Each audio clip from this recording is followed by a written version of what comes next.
La situation actuelle qui revient encore une fois à ce que je disais tout à l'heure, une situation qui n'est pas prévue par le Conseil constitutionnel. Selon M. Sidi Kaba, quand le Conseil constitutionnel constatera une vacance du pouvoir, une vacance de pouvoir bien sûr, il s'agira maintenant de dire au président de l'Assemblée nationale, vous serez justement le président intérim, et cela va encore une fois apporter une autre situation, parce que la situation que cela va apporter, c'est que il y aura la reprise totale du processus électoral. Donc, les 19 candidats, les acquis déjà qu'on nous parle, sera déjà éliminé. Et alors, qu'est-ce qui sera fait après la date du 2 avril? Et c'est là la question, Birahim. Et dernièrement, sur la sortie de Merci Dikaba, par rapport à la justice, ou bien par rapport justement à la date du 2 juin, la date de la tenue de la présidentielle au Sénégal.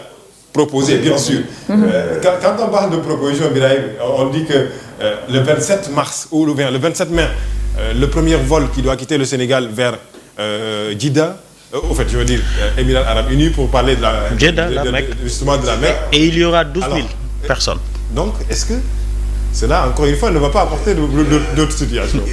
Plus de 12 000 personnes. D'abord, la première chose, qui a parlé hier, c'est Maître Sidiki Kaba.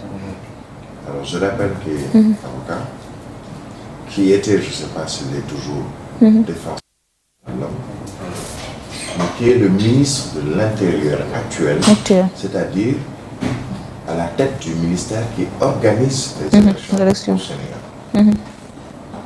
Qu'il nous donne les deux scénarios possibles.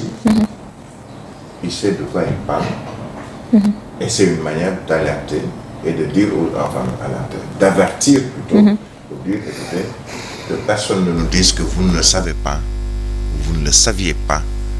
Les deux scénarios possibles sont, et pour l'un des scénarios, on nous parle de les deux scénarios, l'un des scénarios, c'est que Macky Sall dise non, et comme il a envoyé hier un tweet, il a posté un tweet, ou fait poster un tweet pour dire, hors de question, le 2, je prends mes clics, mes claques, je pars, je ne suis plus président de la République, même pas par intérim ou par vacance du pouvoir, je quitte. Et comme je quitte, je vais déjà, avant cela, dire au Conseil constitutionnel, prenez vos responsabilités. Et l'autre scénario que nous propose le ministre de l'Intérieur, qui organise les élections, c'est Macky Sall quitte en tant que président de la République le 2 avril, et le Conseil constitutionnel n'a le choix que de dire, écoutez, il y a vacance du pouvoir, et dans le cadre d'une vacance du pouvoir, ou de vacance de pouvoir, il y a le président de l'Assemblée nationale qui assure, disons, l'intérim. Mais à ce moment précis, le président de l'Assemblée nationale ne peut pas poursuivre un processus électoral entamé. Il va remettre le tout à zéro.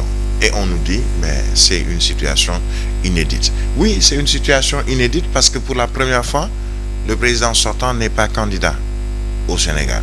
Pour la première fois, on a reporté une élection présidentielle au Sénégal. Pour la première fois, on a accusé des juges d'un conseil constitutionnel de corruption ou de tentative de corruption, entre autres. Pour la première fois, c'est normal que pour la première fois également, que les gens se posent des questions sur l'avenir du Sénégal. Et si on y ajoute tout ce qu'il y a comme avec ce fait d'agression, on est en train, je le disais, tu m'avais posé la question il y a quelques jours, à un moment je me dis, mais écoutez, je parlais hier à une consoeur journaliste de la France, en lui disant, bon, je ne sais même pas de quoi demain sera fait. Elle me rétorque, non, on ne sait même pas de quoi cet après-midi sera fait. Juste pour montrer que on se pose énormément de questions, mais seul Dieu peut-être a notre réponse à ces différentes questions, mais aucun constitutionnaliste ne peut te trouver une réponse aujourd'hui. Aucun. Il y a presque 18 millions d'entraîneurs au Sénégal, comme il y a 18 millions de juristes et de constitutionnalistes au Sénégal. On se pose des questions, mais on n'a pas encore de réponse parce que c'est une situation inédite et toute nouvelle pour le Sénégal et qui n'était même pas prise en charge par la constitution sénégalaise. Le président n'est pas mort, Dieu le préserve encore. Il n'est pas fou, entre guillemets, en PC, où on dira non, il ne peut plus diriger. Il n'a pas démissionné, en tout cas jusqu'ici.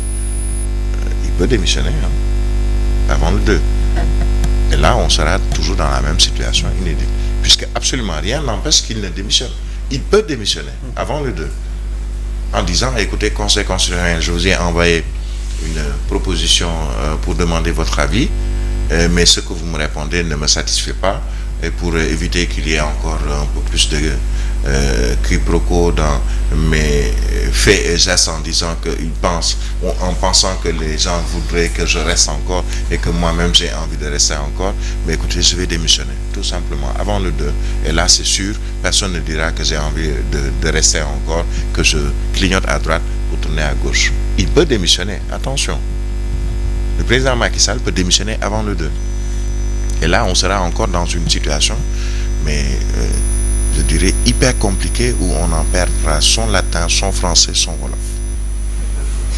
Il a insisté, Ibrahim, avant de finir, sur une possible reprise du processus électoral. C'est après, bien sûr, le président Macky Sall part et qu'Amadou Mame Diop va continuer.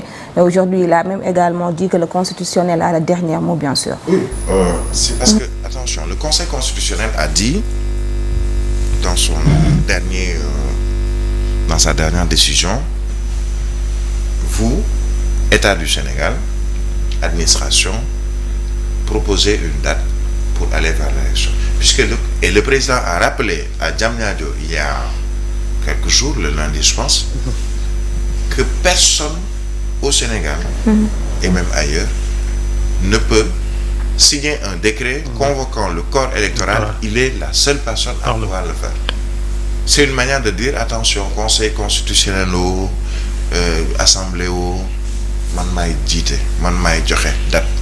C'est ce qu'il nous a fait comprendre que, selon la Constitution, il est le seul à signer un décret convoquant le corps électoral, donc fixant la date d'une élection. Hier, le ministre de l'Intérieur a rappelé que convoquer le corps électoral en fixant cette date, si on signe un décret, c'est pour 80 jours au moins avant la tenue du scrutin. Ça veut dire que si Macky Sall, président de la République, signe le décret aujourd'hui, il va falloir compter 80 jours avant la tenue de l'élection. C'est ce qu'il a dit. Bon, les constitutionnalistes vont peut-être répondre, mais ce qui est sûr, c'est que on est dans une situation hyper compliquée. Et comme je le disais tout à l'heure, on n'a pas de réponse. Cher, très rapidement, FIPU, un nouveau, bien sûr, front de résistance pour faire face aux dérives